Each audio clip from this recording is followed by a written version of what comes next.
All right, guys, we're going to look at now how to finish the Motte Senkaku or the front triangle. We're going to talk about the challenges people have in finishing the front triangle and how we overcome them. The first challenge would be posture, when my opponent's posture is too high for us to close the triangle itself. And the second is, how do we cut the angle to get the finish when our opponent gives us too much forward pressure? These are things that I had a lot of difficulty coming up in Jiu-Jitsu and have been very important to my progress in finishing at the highest level. So let's start with the position.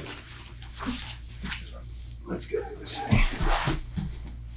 Typically, once we catch the front triangle, we're going to land with our feet crossed. The preference in this position, especially against an opponent or training partner that's defense, is to posture. So when Placido postures, what we want to ensure is that our feet never come uncrossed. The biggest mistake I see with triangles is once we secure this position with our ankles crossed before we close into the full Senkaku, is that our opponent will posture and break out before. And what they do is they take the moment that we uncross our feet and look to secure the shin to break out. The reason this happens is because we are detaching our feet. We want to maintain contact throughout. As soon as I secure the ankles crossed, I do not want to let that go, specifically if my opponent is giving me a postured response to try and break my legs, which again, very, very common response, probably the most common response people have to landing in this position. So when you see my feet cross here, we want to ensure that the foot that ends up under the ankle, under the knee for the Senkaku, is under the other ankle. So that way, as my foot slides down, there's no detachment. We're sliding ankle underneath.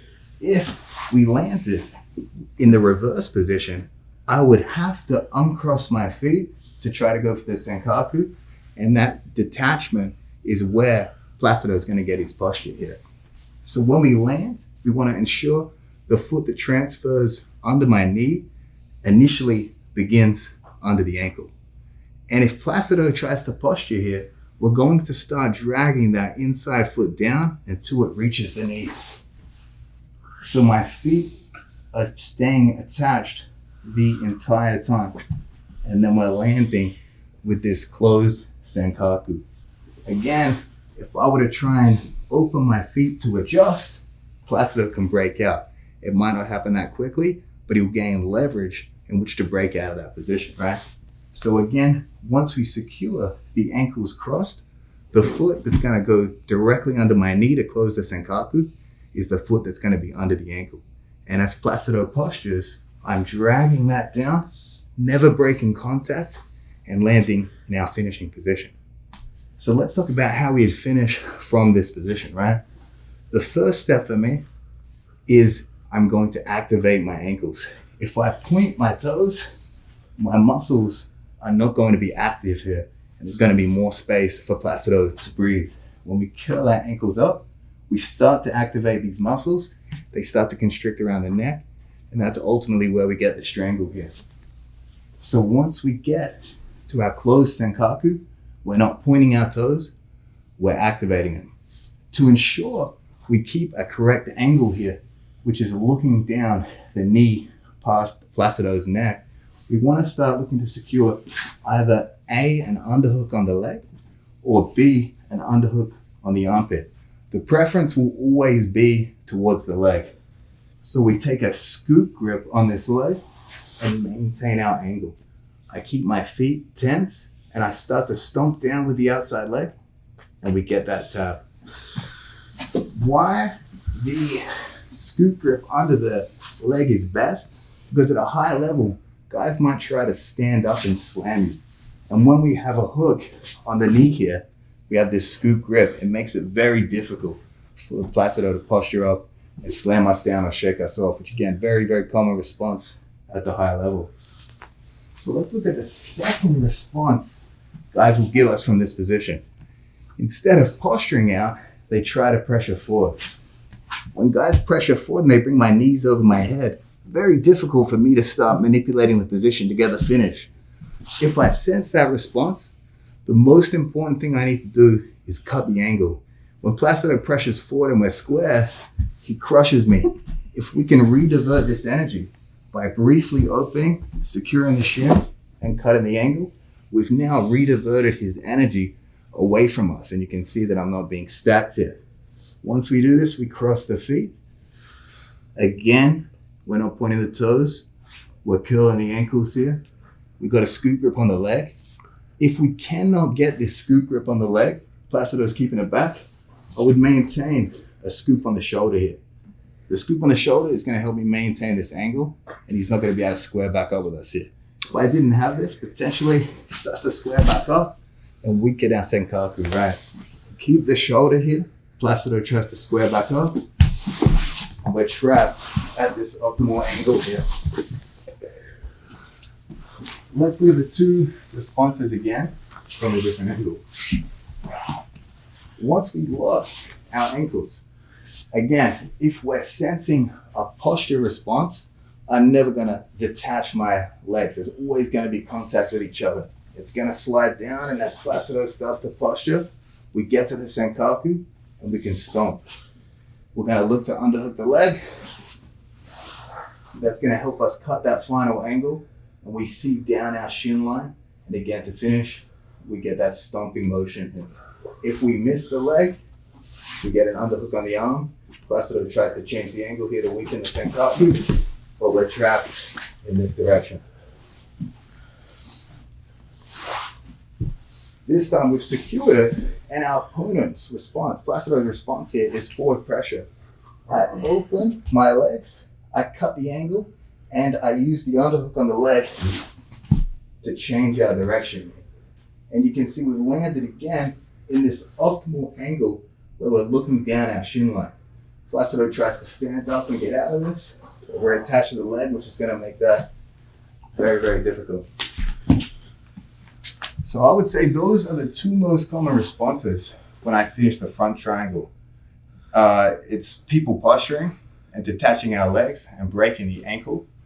And then the second response is so much forward pressure, we can't actually cut that angle to get the finish. So again, based on those two responses, we're going to take two different directions to get the finish there. All right, we covered the two main problems with the front triangle. There is a third problem, but with this third problem, we're actually going to head into a different triangle, the Hantai triangle, Hantai Senkaku. So where this triangle comes up, and again, another major problem with the front triangle is when someone places their hand behind your hip. They're blocking your hip here. When we want to attack the front triangle, we ideally want to have this arm across, and we want to have the shoulder hidden. So when someone places the arm, especially bigger, stronger training partners of yours, you're going to have a lot of difficulty in taking this arm cross body. Usually if you have a strength or length advantage, it is possible to still get a finish from this position with the arm outside. But when we're dealing with equally strong opponents and guys that are very good at using this defense, you're going to find it very, very difficult to get that finish. And a major challenge with this triangle is if you believe you can finish the front triangle with the arm across and you find yourself squeezing too much, you're going to drain your energy. And when your legs get shot from trying to overcommitting to a triangle, that's really going to ruin potentially the rest of your roll or the rest of your match. I personally have lost a match where I squeezed the triangle too long, maybe 7-8 minutes, and my legs were jelly and I ended up losing the match. So we want to make sure that we're using technique to finish and not just pressure. So if you're not feeling the front triangle finish with the arm outside, we want to change it to the Hantai Senkaku, right? So what we're going to do for this one, we're going to look to secure the head. We're going to try and control posture. Try to control as close to the crown of the head as possible, especially again when we're dealing with stronger opponents. If I control the neck, Placido's still going to posture up. So we want to control the top of the head. The underhook on the leg we want to take is going to be on the side you would have the Senkaku in a traditional front triangle. We're going to reach under and scoop that grip. So again, the two grips, we're going to control the crown of the head and take a scoop grip on the leg. We're going to try and do a full inversion here, right? So I'm going to release the triangle. My left knee is going to come into the back of Placido's head, and I'm going to fully invert underneath. I want to be completely upside down. So we're going to go open the legs. We control the head. If I didn't control the head here, I tried to invert, Placido's out ahead. So we control the head so that when we open our legs and Placido tries to posture, we've got a block in the back of his head here. We're going to do a complete inversion. And you can see my outside knee has come into the back of his head and shoulder here. Again, adding reinforcement so that Placido cannot posture out here. We're going to look to secure the Hantai Senkaku here. So I'm back heeling with my right leg, the leg under his shoulder, and the knee in the back of his head is coming forward. So the ankle and knee touch. We close that grip up. Again, we activate our ankles. So we add tension. And you guys are going to find when we squeeze and back heel here, we get that clean finish. So again, we've landed in the front triangle, but Placido is doing a great job of defense by blocking this hip and preventing us taking the arm across. We control posture and we take an underhook on the side that you would have done a typical front triangle. So if you're ever confused about which leg to underhook or scoop, it is on the side that you would have closed the front triangle. So we reach under. The grip on the back of the head is going to be very strong because again, like I said in the previous finish of the front triangle, we ultimately, if someone's trying to posture, we want to keep a closed loop with our legs here. In this situation, we're not going to do that, but instead of keeping the closed loop, we're reinforcing the head. We do our full inversion, and I've come completely upside down here, completely underneath Placido. I'm reinforcing his posture break with my knee in the back of the head and shoulders, and I'm back heeling with the other leg.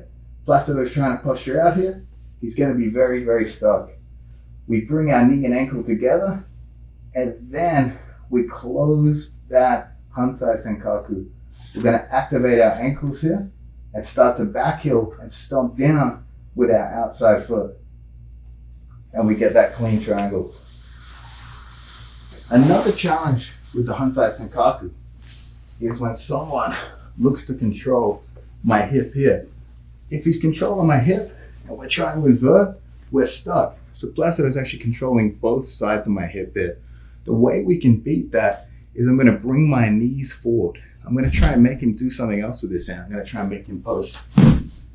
He posts, and we take that opportunity to invert. And we finish just like we finished before. Knee to ankle, we close the triangle, we activate our ankles, and we stomp down. So again, a great defense, and you guys are gonna feel this, especially even people that are untrained in this position. If they've been hit with this before, will start to realize that they need to control the hip. They need to prevent our inversion. So when they do that, we need to make them do something else with that hand. So I bring my knees forward and I make him posture. As soon as his hand hits the floor, we get our inversion before we can replace that grip on the head. Before we can replace the grip on the hip, and we start to secure the finish here. So let's look at it from a couple of different angles so you can see the inversion.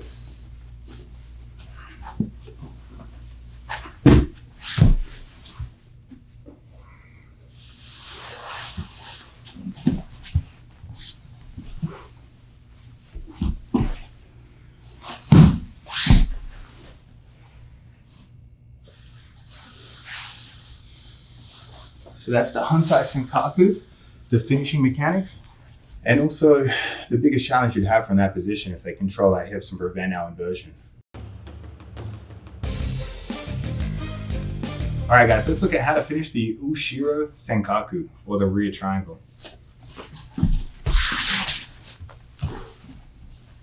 So we've secured the back position here, right? We've got Placido, one arm in, one arm out, and we're going to talk about how we finish from this position.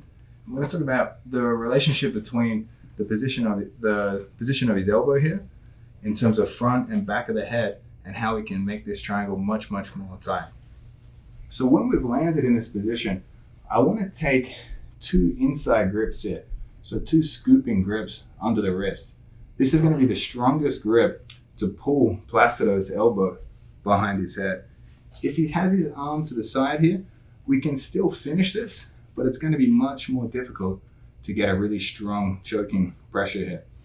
If we can bring this arm behind the head, it's going to open up this side of his neck so that my knee can come in and we can really secure the finish here. So again, it is possible here to get the finish, but it's going to be much, much tighter as we get this elbow behind his head. So that's the first step when we land in this position, is I want to get 2 inside scoop grips and I want to pull his arm behind his head. As I do that, I'm going to aim to cut an angle and land on my right hip here. So we pull, we cut an angle, and we land on the hip. What I'm doing with my legs here is I could have initially triangled it and looked for the finish, but I cut the angle and back heel with both legs. We do this because a common counter to this position is Placido traps my leg in half guard. When he traps the leg in half guard, now we've lost our ability to back heel with this strangling leg, and we're not going to be able to get the finish right. What makes you vulnerable to that is the earlier you body triangle. The earlier you secure this triangle, the closer he is to securing it between his legs. So when we cut the angle, we want to back heel first, then secure the triangle and hide it behind his body here. So again, I would say this is the key finishing detail for this position, is eliminating his ability to put your leg in half guard. So if you see, as we enter the position, if Placido is looking for a half guard and I don't lock the Senkaku immediately, he doesn't find that outside leg to secure it. I'm back heeling with my right foot, back heeling with my left, and I'm sliding my knee into his throat here. And we're going to already be applying a strong pressure to his neck, but obviously to get the finish, we're looking to place our right foot underneath our outside leg. Again, activating our ankles, hiding that foot on the outside of his body. And we back heel with the outside leg to get the strangle here, right? So let's look at that hip adjustment from a different angle. So we're in our Yushiro Senkaku position. We've got our feet inside. We've taken a scoop grip on the elbow and a scoop grip on the wrist. As we pull his arm behind his head, we fall to the hip facing his head. And as we do that, we're going to cut an angle and back heel with both legs. So if you focus on my legs here, you're going to see how tight an angle we've cut. My knee is cutting into his throat here, and my other leg is cutting across the front of his throat. We secure these in position, and then we lock. Again, if we lock the triangle too early, he catches it in half guard and eliminates that back heeling ability here. He's always going to escape from this position unless we can clear this foot again, which is a challenge we want to avoid. So we cut the angle, we ensure the arms behind the head, and we back heel with both legs. We tuck that foot in, and it's completely out of range of his half guard. If Placido is looking to pick up a half guard, it's already hidden. We're hiding that foot behind his back, activating both ankles, and we're back heeling to secure the finish. When we do have this position, we do have other options to attack this arm from within the Yushiro Senkaku. So let's slide over here. If for some reason you're having difficulty getting the finish here, maybe they're particularly resilient with the choke, we can attack the wrist. We can pull that in, creating tension on the wrist and attack a wrist lock. We could attack an armbar by controlling the thumb line and flaring it over our hips here. If we're having trouble applying that pressure, we can increase the strength of the armbar by placing it under our armpit. I take a scoop grip under his elbow, I pull my elbow tight, and I start to bridge in. Another powerful finish here is going to be your Kimura grip. Generally speaking, a Kimura can be difficult to break because people have the ability to move their shoulder, right? Their shoulder can move with the Kimura. If we lock up the Kimura from the Yushiro Senkaku, his shoulder's completely locked in place, and as we apply torque towards our Senkaku, the break's going to come on very quick.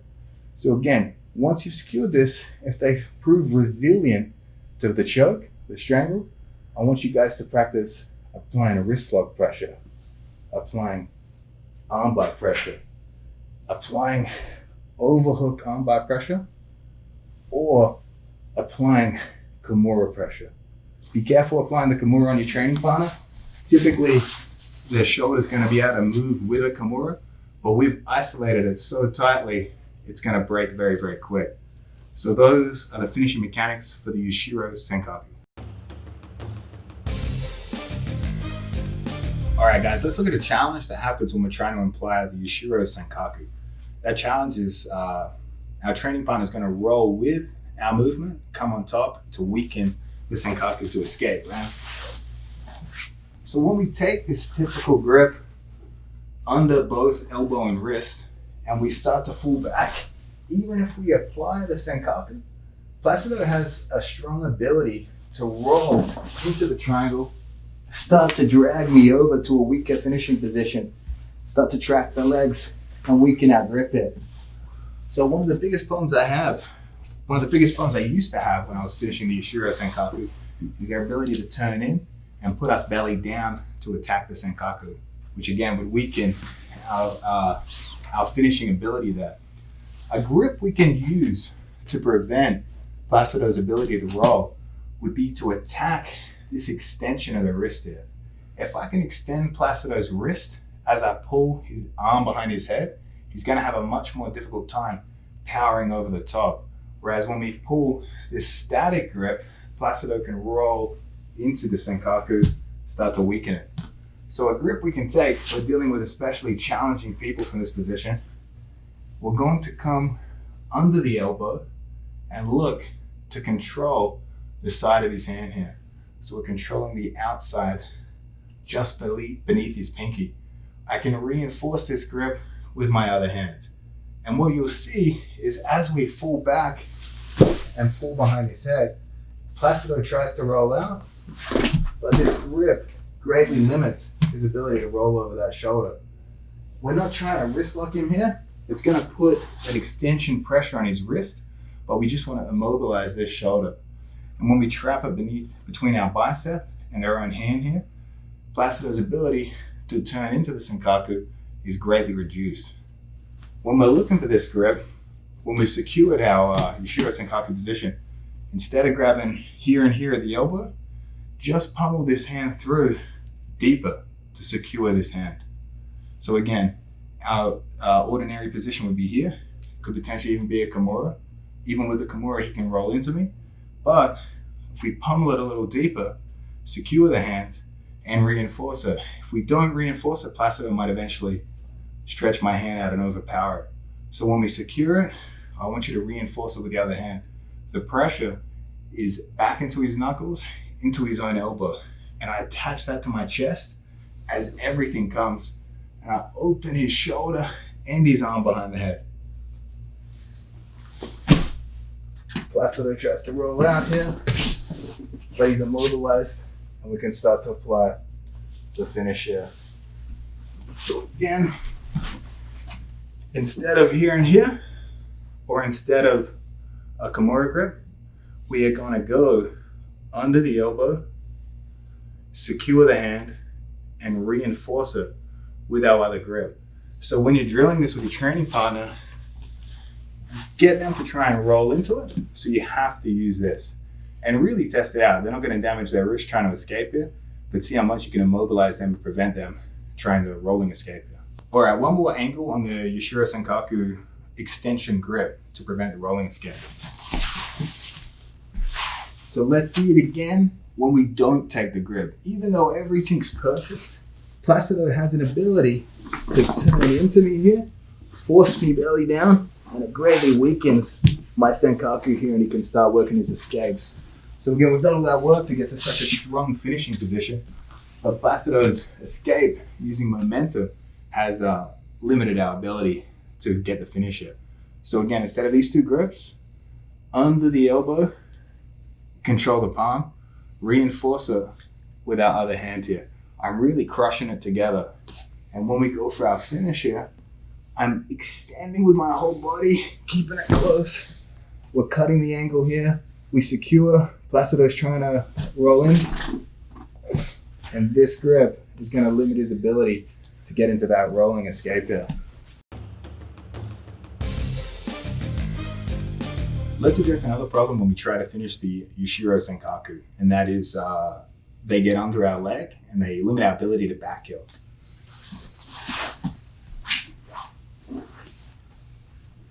So let's say we secure the grip. The key to the finish here, again, like all good Senkaku finishes, is the back heel of the outside leg. If Placido were to scoop that leg up and trap it on the other side, there's no way for me to finish it. But what he's actually doing is baiting himself into a traditional multi-Senkaku. So if we leave a little bit of space here, because we're not going to get the back heel finish here and Placido starts to turn into us, we can switch our leg position and finish our regular multi-Senkaku. So we can transition from the Ushiro to the multi.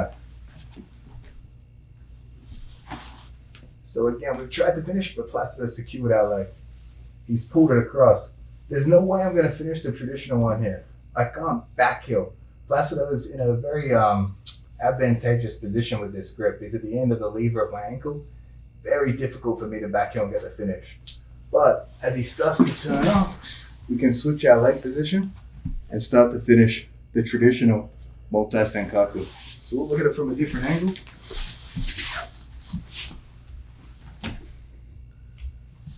So again, the key to the finish, outside leg back heeling, outside leg hidden. But if they do come underneath it and they secure it here, this leg has no ability to back heel. But as you can see, if he starts to turn up into me, we can switch triangles here. So we can switch to the multi-Senkaku, the regular front triangle. All right, guys, let's look at the reverse triangle, or the Gyaku Senkaku. Obviously, this move was made famous by Braulio Estima. Braulio used to hit this in a lot of competitions. So we're going to cover the finishing mechanics, right? So we want to talk about, we're going to cover the entries later, right? But typically, when we go for the submission, we're going to have tricep control. So as we shoot the Senkaku, they don't keep the elbow away from the throat. This arm is still going to be close by, right? So we shoot deep with our lower leg, and we back heel with our top until our ankle and knee come together here. So again, we back heel, the lower leg shoots deep, and we start to secure our ankle position in the Senkaku. I start to stomp with the outside leg, and we get the finish. I want you to see the position of my knee in relation to Placido's ear here. If my knee is high, there is still good potential that we're going to get the tap, but if you watch how long it's going to take Placido to start to get the tap here, we get the tap then. If my knee is below, the back of my knee and hamstring are going to hug his throat in a much stronger way. And when we get the tap from this angle, it's immediate, right? So again, knee below ear, we're going to get an immediate tap. If the knee's above the ear, we're still theoretically going to get a tap, but it's going to be an inferior position, potentially easier for them to escape. Another thing we want to monitor with this position, a problem that came up a lot when I was training, is I wouldn't control Placido's knee here, and he would step it over my head. He would apply weight onto me and start to posture up, and it's going to weaken my triangle here, right? So what we want to make sure is when we lock this up, I want you guys to keep this hand monitoring his leg. When he tries to step over, we can frame against it and block. It makes it difficult for Placido to really posture out of this triangle from this perpendicular angle. If he were to step straight over my head, he's going to be able to keep weight into my chest and start to posture up and break that Senkaku. So again, we're going to frame against the hip. We're going to ensure our knee is below the ear. Those are going to be the optimum finishing position. So we'll see it from a couple different angles here.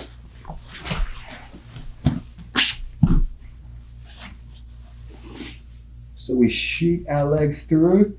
We back heel with the top leg. My other knee comes together to secure and touch the ankle, and we get our finish here.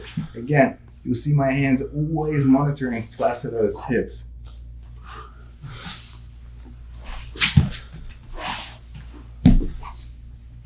We shoot the Senkaku through, back heel, and bring our knee to ankle. Cross our feet, activate our ankles, stomp, and make sure they don't try to step over the head. Because again, if they step over the head, When they're perpendicular, the weight's carried over their head. When they step over your head, we're going to be more square. It's going to be easier for them to posture and start to weaken that senkaku. Now let's look at the finishing mechanics of the Yoko Senkaku or the side triangle. So we'll look at the side triangle finisher. The most common way people get into this position would be the Kimura trap. So let's assume we've landed with a Kimura trap here, right? What we're looking to do is step over the leg. We're going to step over and scoop up with a back heel. If we don't have our resisting opponent here, and we're drilling the finishing mechanics, typically securing the senkaku back here is going to be enough pressure to get the finish immediately. Again, all the same finishing mechanics, activate the ankles, back heel with the outside leg of the triangle. But again, we got to practice as if we have a resisting opponent, right? So the best way to scoop up this arm is by turning ourselves belly down. So I want to secure this senkaku without Placido shouldering. Placido is going to have much more resilience to the strangle if we secure it here. Again, if you're bigger than your training partner, if you have super long, powerful legs, this is going to be good enough. But we're trying to practice the mechanics as if we're going to beat people much bigger or much stronger or much more technically sound than us, right? So what we need to do is eliminate this shoulder. And the way we do that would be to uncross our legs.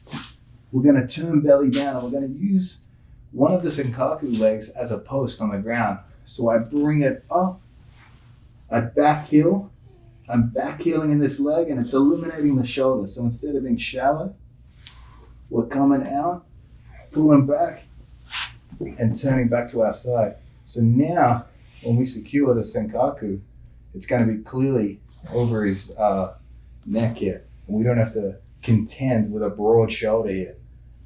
Merely just the arm being brought into the head. So again, when you're practicing this, don't just throw the leg over and lock it up.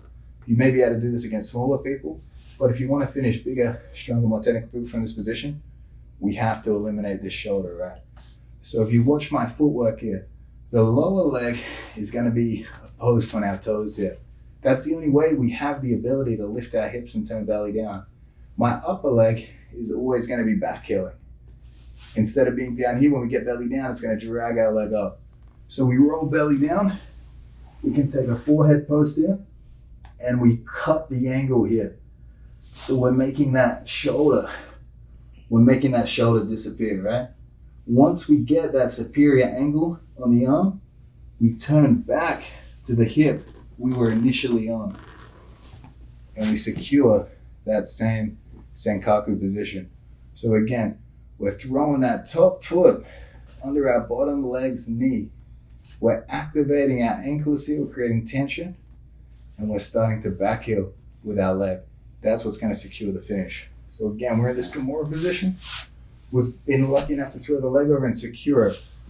I'm always back heeling. I'm always actively resisting against Placido here.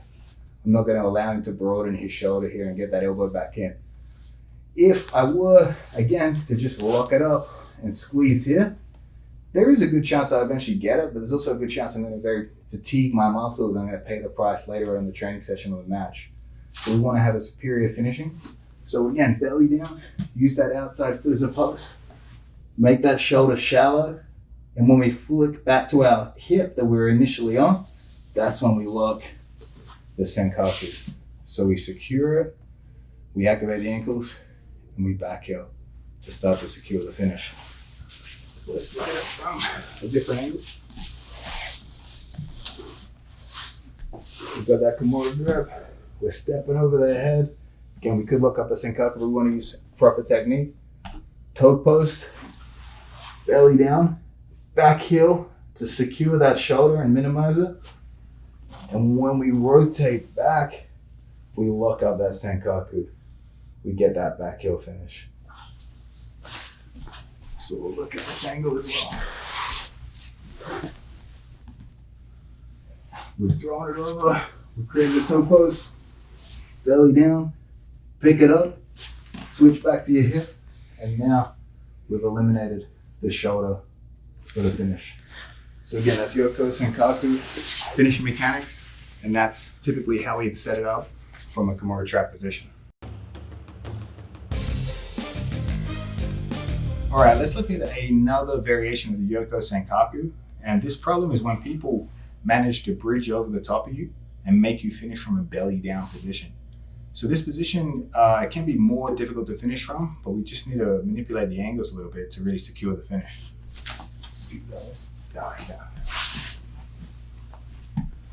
So I landed this in my Grapple Fest match against Adam Wadinsky, right? We secured the leg. I was starting to secure the finishing position. And what he managed to do was he bridged and he forced himself over here. The problem with this position for me is that Placido has a greater ability here to retract his right elbow and start opening up that strangle again. And if I just sat here squeezing again, especially in the context of a competition match, I don't want to put too much energy into this position because, again, triangle is one of the greatest submissions to burn your legs out. So if we're sitting here squeezing, it's going to be difficult. What I need to do, first of all, is gain some height. I need to get a better angle on Placido here. So I'm going to take an elbow post with the Kimura grip, and I start to climb up on that elbow. I monitor his hand. I don't want him to start throwing his hand over the top, weakening my Senkaku, so I am monitoring this. I don't have to keep contact the whole time, but we need to make sure that doesn't come up.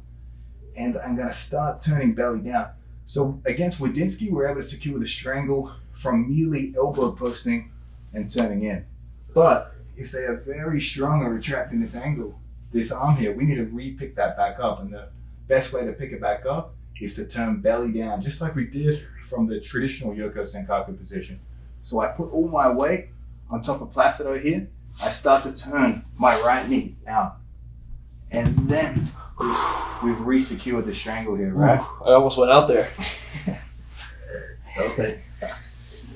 So we've secured them. They've managed to bridge in a row. They retract that elbow. We need to get that elbow back. We need to pick that back up and drag it next to the head. So we take an elbow post. We're blocking his arm from coming back up. I'm going to start to turn belly down. As I do, I retract my right knee. So when you see me turn my right knee towards Placido's head, watch what happens with his arm in relation to his shoulder. And with the back heel here, we get the finish. So again, it's the same problem as when we're on the ground. We need to recollect this arm, drag it close to the neck. So let's look at a couple different angles. Let's go. So we've secured it. You see Placido's going to bridge, get high, roll over the top of us here. So again, we're going to monitor this arm, but we're going to come on elbow post. We're going to climb belly down, drag our right knee towards his head. So the lower leg needs to be retracted. So I put my weight on top of Placido. I start to drag the knee. And we get that back heel there to get the secure finish.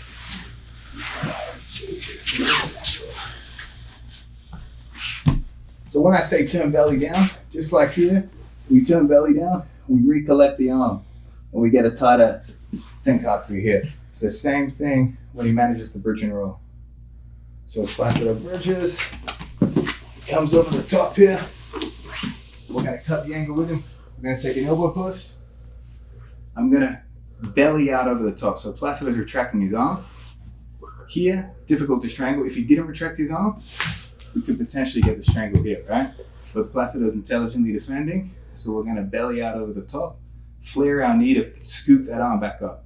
There's space against his neck now. We're going to make that disappear. And we get that finish. So that's how we're going to overcome the bridge and roll problem from the Yoko Senkaku. All right, guys, I'm going to tell you a valuable story, and it's a story about the only time I've been heel hooked in jiu-jitsu competition. And it relates back to the triangle chokes we've been doing today. Back in 2017, I competed in the Zapatero against a seasoned veteran competitor, Nathan Orchard. Nathan Orchard's a 10th planet black belt. He's been around a long time, incredibly tough guy. Me and Nathan, we had a match. We were doing some stand-up grappling. It was a 10-minute match. And I was able to hit a flying triangle on him.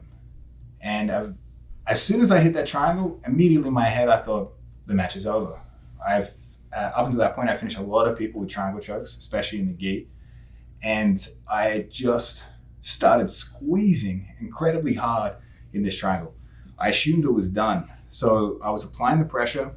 I was hearing verbal reactions from Nathan Orchard, and I was squeezing. We were in this submission for 7 minutes. 7 minutes of Nathan Orchard making micro adjustments, coming very close every time to going unconscious, grunting, everything. We'll get the arm across, he'd be able to pummel it back, he'd be able to create posture, he'd stack me. He was within a hair's breadth of going to sleep for the entire 7 minutes. But it's one of the most valuable lessons for me in competition, because I basically was applying the triangle through force before I had the position exact. If I were to secure the same position today, there's no way I would be applying 100% pressure initially. And that's true of any strangle I have on anyone. Another great position this happens to people is they grab a arm in guillotine and they go full power. You see this in a lot of MMA fights. They'll go full power. They think they have it. They might even hear their opponent gasping, and their arms are completely shot after the escape. So with Nathan Orchard, 7 minutes squeezing as hard as I can, which again is a terrible idea because we're in a tournament.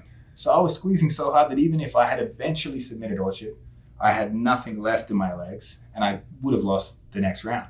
But what happened was, after 7 minutes, he finally escaped. We created space. I tried to stand back up and my legs were so gassed I couldn't even walk. I had the jelly legs like an MMA fighter that had been punched in the head. I was doing the dance, and Orchard snuck right in, hit a outside heel hook on me. And I tapped immediately because I didn't even have sensitivity in my legs. So it's a good point for you guys in the gym, and especially competitors. When you secure a position and you feel like it's a strong position, you want to make sure you apply gradual pressure. The key is cutting angles and making sure the position is perfect before you apply too much pressure. You don't want to be squeezing with everything. You can't do that for very long. And as well, if you have a position, maybe it's 90% complete in the triangle, but you give it 100% pressure, your squeeze might only last realistically 15 seconds max. And if you had stayed at a steadier state of pressure, your opponent may have submitted after 20-25 seconds. When I had the match against Adam Wadinsky and I secured the Yoko Senkaku, that is probably one of the tougher triangles to finish. It's behind you, you've got a Kimura grip, it's hard to gauge how much your opponent is suffering in that position. So the trick is you apply steadily increasing pressure. I usually only I make sure I have enough squeeze to secure the position, but I make micro adjustments until its position's perfect. And before I've even applied full force, we get the tap.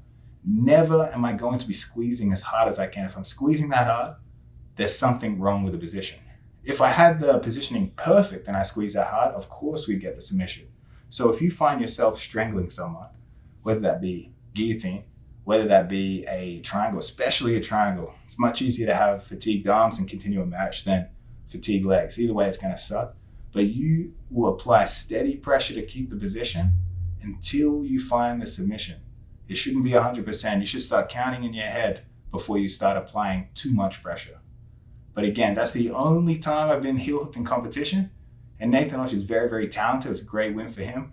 But it was basically me defeating myself with the arrogance of applying too much pressure to a non-perfect position. And I paid the price heavily for that. All right, guys, so we're going to address another common problem. And that is a problem, I get this at seminars all the time. It's probably a very common question in the gym. People that the politically correct categorization would be an endomorph, but we're talking about stocky, thick people with short legs, right? They always have the same question. How do I do a triangle?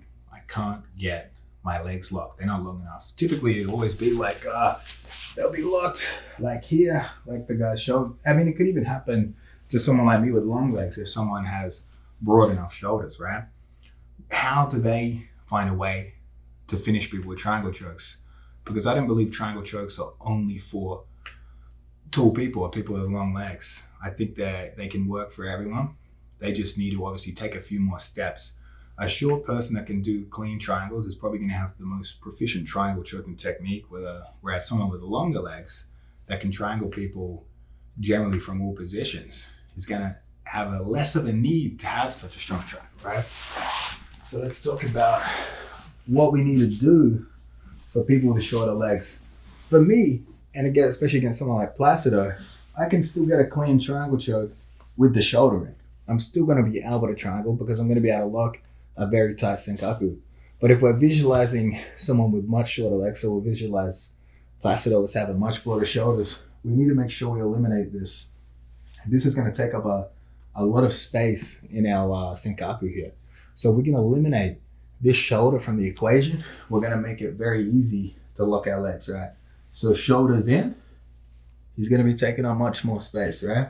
If we can eliminate that shoulder, you're going to see we're going to be able to lock it up much easier. Our legs are wrapping around something much smaller. How do we eliminate that shoulder? So we could do it by dragging our knee in front, and I turn my knee in as I can do a little hip escape here. And from there, we're going to be able to lock up a super tight. So if the shoulder is out though, you're going to see when we apply the submission Placido's, he's got a lot more time here to survive, right? So if you are a shorter person, no matter what entry you hit, I want you to focus on eliminating that shoulder.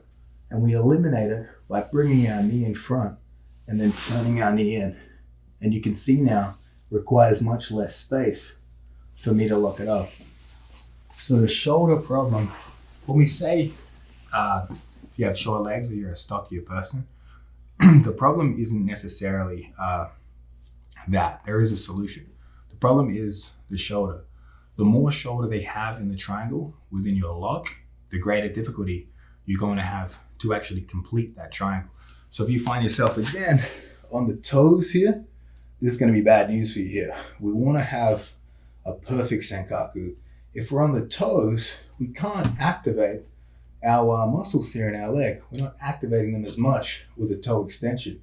So you want to make sure you cut the angle enough and you hide the shoulder enough so that this inside foot can turn towards the sky.